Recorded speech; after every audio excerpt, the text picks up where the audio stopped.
Sorry, I'm listening to the reeds. Alright.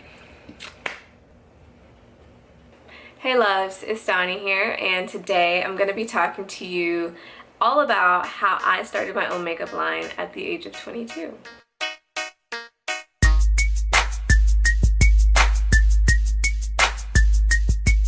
So if you follow me on Instagram or even Twitter, you've probably seen that I recently launched my own makeup line. And I keep getting so many questions from you guys about how I did that, what it takes to actually make that happen, how I did it at the level that I did it, because it wasn't just like, you know, just some rinky-dink stuff. Like, I actually put a lot of effort into it. I have special packaging, special branding, all of that stuff. And so a lot of you guys have been asking me, how do you do that? I want to do the same thing. How do I get that off the ground? Or even like people that have like clothing lines and boutiques and stuff like that, they've been asking me questions as well. So I'm going to be sharing with you exactly what I did to get my stuff started, because it wasn't the most simple process. And so I'm just going to break down everything that I did. Now this is going to be a two-part video, because I'm going to kind of divide things up and kind of explain it in two categories. The first part is going to be about the branding and just figuring out the basics of what you're doing. The second part is going to be about the business. After you've figured out like all your product and all of that, then you need to figure out, okay, how am I going to sell this? So that's what I'm going to talk about in the second part. Let's get into it. Okay, so first let me explain a little bit about how I even decided to do this. So actually last summer, I had decided I need a product, because my following on Instagram was growing at a pretty fast rate at that time. So I am a person, since I've been doing business for a long time now, like I've always been a business person.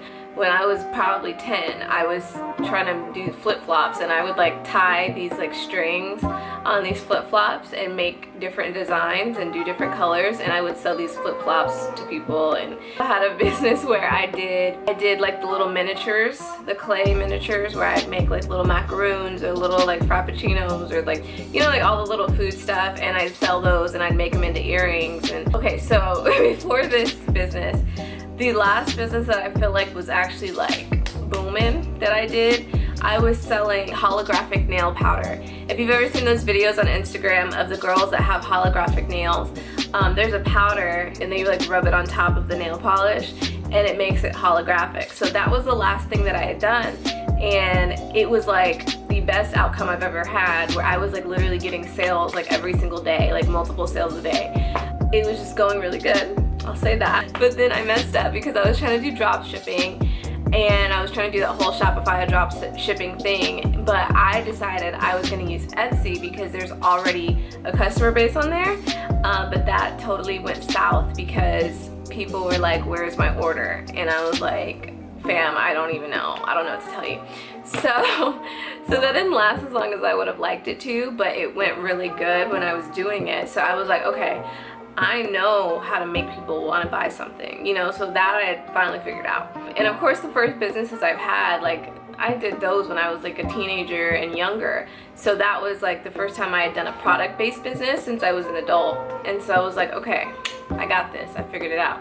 After that, after Etsy shut my store down, I didn't really do anything for a while. Like that, like me doing the Etsy store was probably 2 years ago. So then I was like, okay, last summer, I was like, look, I need a product, because as my audience is growing and I want to be able to sustain and monetize this on a different level, you know, like my brand. So I was like, I need another product. I was like, this time, instead of doing drop shipping, I'm gonna have like a legit product that I make, you know, handle everything. It's not gonna be some drop shipping type of thing. I decide, because I start researching like what's trending, what people like, whatever, and so I started looking it up. So then I was like, let me do a line of liquid highlighters. So I found some videos, I found, you know, some girls talking about how they made theirs and all this stuff. So I decided to make my own, and I was like, yes, did it. Like I ordered some stuff, like just some basic stuff, and then I tested it out, I tried it, and I was like, okay, cool, I did it. Little did I know that what I did was not quality. That was like my first issue. I was trying to rush and do it. Like, it was just a rush thing. I didn't really compare it to anything. I never really had a liquid highlighter myself before, so I didn't really compare it to anything. I didn't try to figure out what the best ingredients were that I could have put in it. I just like threw some stuff together and did like the bare minimum. I also did what I could with packaging. It was like really cheap, really simple packaging. I also had my friend take some pictures of me really quick, and I was like the model for the campaign. The other thing I did that really screwed things up was I did not advertise the fact that I was coming out with this. I literally did this in a matter of like 3 weeks. Edited everything, got it up, and then I was like, hey everybody, here's my new product. And then everyone was like, sis, I don't know what that is. We weren't ready for that. I don't know. Like, I was thinking like, oh, I'm gonna like, you know, Beyonce them. I'm gonna, you know, do this whole thing and it's gonna be amazing. Everyone's gonna be like, oh my gosh, she just dropped something like so bomb. But then I quickly realized that I was not Beyonce and that no one cared about my product. So after I figured that out, I was like, okay, let me just go back to the drawing board. Let me figure things out. It was like about 3-4 months ago. I was like, okay, I'm gonna relaunch. And I picked a date and it was July 9th. I was like, I'm gonna do it July 9th and it's gonna happen. It's gonna be what it is. When I decided to redo things, that is when I began figuring out this whole process like on a legit level. I decided like, I'm making a brand. Now I'm gonna explain exactly what I did to actually do things right this time. Okay, so the first thing, if you're looking to start your own makeup line, you need to be clear on what you want. Meaning, what are you wanting to start with? What kind of product are you wanting, or products? And I would say start small, okay? So when you figure out what product you want, or products, like I said, start small. Do not try to do 50 million things. Reason I say that is because unless you're like some really big influencer or you're somebody that has a big following, you don't need to have a million products laying around. You need to start with a few things, you know, just starting out, and build from there, because you want to make sure that you can actually get rid of this product and that people will buy it. It's good to just start out with less, you know, less items rather than having 50 million items and no one even cares about one. Think about like Kylie, since everyone loves to like reference her. Kylie just started out with her lip kits, and she had, I can't remember how many variations, but I don't think she had more than like 5. Just like Kim started out with the contour kit. Now Rihanna, of course everyone loves to say like Rihanna did all these different items and da-da-da-da, but Rihanna also spent 2 years developing that line, and she had a big company funding that line as well. Kylie and Kim, they funded their own lines, so that's a good way to put things into perspective. So if you have investors, or you have somebody that's willing to front the bill, and then you have big marketing dollars and all that stuff, that's a totally different variable that actually helps you do more. But if you're not, and you're like me, or you're like Kylie or Kim, you just might want to start out small and kind of test the waters. I had kind of tested out the waters. I knew, I did research. I knew that people love highlighters. That just is what it is. At this point, highlighting is a staple in your makeup. You see? And then also you need to figure out why you're doing this. If you don't have a motivator for why you're doing this in the first place, don't even do it, because you're gonna, like, after a while when things start getting hard, because it's not easy, when things start getting hard and they start getting annoying, you're not gonna want to keep going. So figure out why you're doing this in the first place, and figure out why people even need this. Like, is this needed? You know what I mean? Like, don't just be the same as every other company. Why do people need your stuff rather than what's on the market? The next thing you want to do is you want to figure out what's gonna set you apart. Okay, so what's gonna set your brand apart from all the other brands? Now for me, I was like, I don't know. Like, I couldn't figure it out at first. Because to me, like, of course I created a lot of different shades because I wanted everyone to find something for their skin tone. But I felt like that was not enough, because I feel like that should be a given at this point. Inclusivity, that should not be like branding and marketing tactic. Like, no, that's just to be a given. So I don't personally believe in that. So I was like, okay, what's gonna make my brand different beyond that? My mom brought up this idea. She was like, what if you did a glow kit that had liquid, oh my God.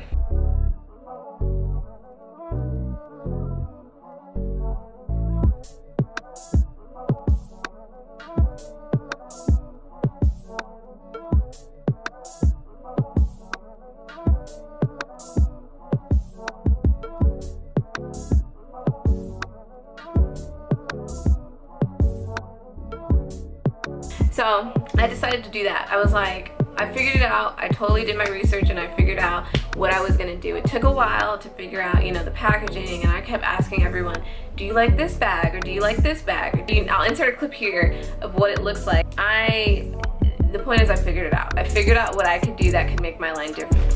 So once I figured out what would make me different, I figured out also the branding, the packaging. So like with the branding is a thing about how are you making the person feel. It's not just about the way things look. You want people to feel a certain thing. Everyone feels a certain thing when they look at things.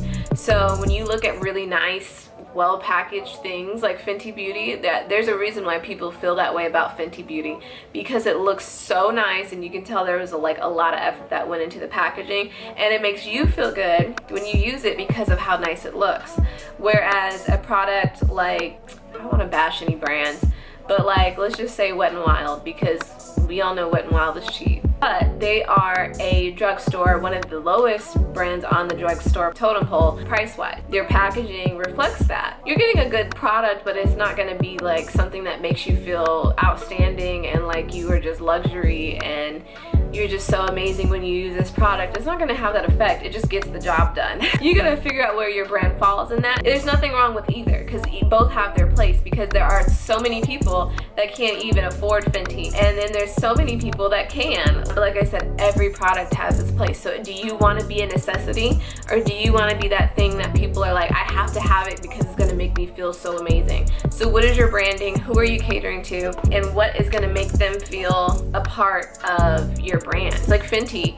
I feel like I am a Fenty girl. I feel like Fenty was made for people like me because of the marketing, the message, the way that they create their products and all of that stuff. That fits into my lifestyle and what I like. So you want to create the same thing for your people, for your brand. Especially over time, it'll get clearer and clearer, and the more it develops, you'll see it come together. You also need to figure out your packaging. Like I said, the packaging is a big part of the branding. All of it needs to be cohesive, especially starting out, and you're trying to make it clear to people what kind of brand you are. Whatever you first come out with, all of it needs to be cohesive, and it really needs to all come together a certain way. Say you want to have a party, like a launch party, or say you want to do pop-up events or whatever. You want to think about what things will look like on display and what's going to really attract people and their eye to things. You know, you don't want to just have everything mismatch and everything just all over the place. I feel like that's one of the easiest things that people get caught up with, is having everything looking so mismatched, and then it doesn't really look professional, and you can kind of tell it was done, you know, in your room at home. None of your stuff looks well put together, and I totally get that because I've been there before.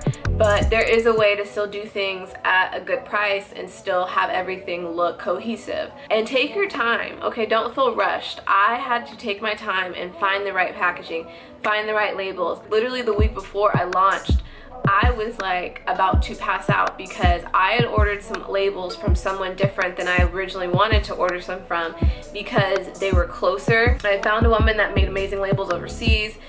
She's in the UK. The shipping takes 2 weeks. I needed some more labels because I decided to change the packaging, so then I needed to get these labels, and I found somebody closer, and her labels were like falling apart as I took them out of the package. So I'm like freaking out, and it was just a whole ordeal. The point is, it's very important that your stuff looks nice. There's gonna be last minute things that come up, but make sure that you're taking the time to find good people that are able to do what you need. And now I'm having to figure out, okay, what do I do about this woman, because she makes amazing labels, but she's overseas. So when I need some labels really fast, what am I gonna do? Because I still haven't found somebody close that makes really good labels. So, you know, those are the kind of things that will come up, but you need to also take that into consideration when you're finding nice packaging and all of that stuff. How quickly can you get it? How much does it cost in comparison to other stuff? Are you actually getting a good price for it, etc., etc. On to the next thing. You need to map things out and really do your research. Do your due diligence, because if you own this line, you need to know every single thing about this line, okay? And then you also need to know it so that you can make the best decisions for your line, okay? So that was the issue I had the first time around. I didn't really research like I should have. I just threw some stuff together, and I thought, this is good. This is good enough, because I didn't know, you know? And I thought it was that simple, and it really was not that simple. So then when I went back and I started researching again, I realized, oh my gosh, there are all of these ingredients and all of these things I could have added to my product that would have just made them 50 million times better, and I would have solved all the issues that I had if I had just taken the time to test out the product more, test it on more skin tones, compare it to other products, see what those products have in them. That's a lot of stuff you need to figure out, and you need to weigh the pros and cons of everything. Okay, so for instance, when I was doing my compacts, like the pressed powder highlights, I really just wanted to do the pan. Like, I wanted to sell the pan by itself. I've seen a number of brands do this. MAC does it. They have, they just sell the individual pigment, and then you do with it what you will. Like, you can put it in a palette, you can put it in whatever, but that's on you. Great. And then that's when I decided, like literally a week and a half before, that wasn't a good idea. And my mom really convinced me of that, because she just kept trying to reiterate that. She was like, the average person that uses a pressed highlight, they like it in a compact. Like, I just want to have something I can already carry it in. So when she convinced me of that, I was like, okay, I get it. I'm just gonna like give in and do it. So you need to really weigh the pros and cons of things. Don't be stubborn. Even if you like it a certain way, if other people like it a certain way, do what the people want. Do what they want, because they're the people buying it. That's the kind of stuff that can keep people from buying your product. So you really want to pay attention to those kind of things and really take all that into consideration. And then just weigh the pros and cons of everything. Like, weigh the pros and cons of having more products versus not having a lot of products in the beginning, of adding more ingredients to your stuff. Just so many things. You need to figure out what is really right for you and your customer. Like I said, research, and make decisions. Don't just kind of do it because it sounds good. Be definitive and have a reason for why you're doing everything. Because people are gonna ask you why you did what you did. You're gonna get a lot of questions. As people buy products, they have questions about every single thing. And then that was the next thing. Well, okay, so you need to make a document. Like, as you're doing all this research, you need to have a document where you're keeping a log of all of this. I like physical paper when I'm doing research and stuff, so I a lot of times write everything down. But it's normally more organized and easier to keep track of things when you do it online. So I started, as I was beginning to research, I listened to a lot of podcasts, I watched a lot of YouTube videos, and then I read a lot of articles and just different things. And so I made different like logs of notes on Evernote, and so that I can go back and reference it. And it keeps things organized, because like for me, I'll end up losing a page in my notebook, or I can't find stuff. So I made both a binder and Evernote, like a thing on Evernote, so that I could keep track of everything. I did that so that I could figure out the pricing and figure out just everything marketing wise, everything I was taking in. I just wanted to organize all those thoughts. So on your document though, when you're researching about everything, make a log of every single thing that goes into your product. Make a log of that, keep track of it. You also need to keep track of the pricing for all of your packaging, the pricing for the sites, and all the features you need, and all of that stuff. Like, just keep track of every little thing. You don't realize how much goes into it until you start doing it. Even keep track of shipping costs. You need to start looking into that, like shipping costs. And then you need to have your own packaging materials, like here on hand, like from your home. If you're going to be shipping it, you need to have all of that. Also, you need to think about what you need to do to protect your item while it's shipping. So that's another cost. So you can add that into your shipping fee, or add that into the fee of the product. Like, it's, you need to just keep track of all those things. And then once the product is made, whether you're manufacturing it, making it yourself, or you have somebody like a manufacturer that's making it, you need to get all those stats and see how much of each thing goes into it. And you need to be able to do the math and say, okay, so for instance, this is like getting really technical, but for my glow drops, that's the thing that's the most expensive, because there's a lot of different elements to it. So one thing that goes into my glow drops is, of course, pigment. And there's about, I want to say, at least 6 different pigments that go into the product. So each of those pigments has a different price. And so I buy it by the ounce. And so I don't even use, I think I use maybe 1.5 grams of each thing. So with that being said, I need to know how much that gram costs. Same thing for every other ingredient that goes in there. Like, you have to price it and know how much that little amount costs, and add all that together, and then I have to price the packaging, and then that's how you know how much it costs to make your item. So you need to be aware of all of that. And then of course, as things are changing, so like I would do a price sheet, but then as say if you get a product and you don't like a certain thing, or you don't like the labels or whatever, take note of that, get some new ones, keep trying to find new ones. Once you find the new one, change the price, add it, because that was one thing I kept doing. I kept forgetting to change that in my notes, like how much things cost, because I kept getting different stuff because I wouldn't like what I originally got. So, and then you also want to factor in when you're pricing out how much you spent period on everything, like how much it costs you to make a batch of this or a batch of that. You also need to factor in money for samples or mess ups, because you're gonna mess up on certain things, or certain things will come in and it'll be faulty and you can't even use it. My pressed highlights, I know there were certain pans that came that like looked a little rusted, or they were dented, or labels, like I said, some of the labels that were messed up, or even me, I messed up certain things, or I had to use bottles for samples, and I just, you know, that's just cost. Like, that's just product that was like not sold. So you have to factor in that as well. I always factor in like at least 2, so 2 for every 50. So like say I get 50 bottles of Glow Drops, I'm gonna say, okay, at least 2 of those are gonna be for waste. So if I want at least 50 perfect, then I need to get 52, just to make sure that I get the 50 that I want that are gonna be okay. Those are the main things for part 1. So I'm gonna say that now. Do not think that you can rely on that to make all your sales, because it's not gonna happen. And you might think I'm being negative, whatever, but I'm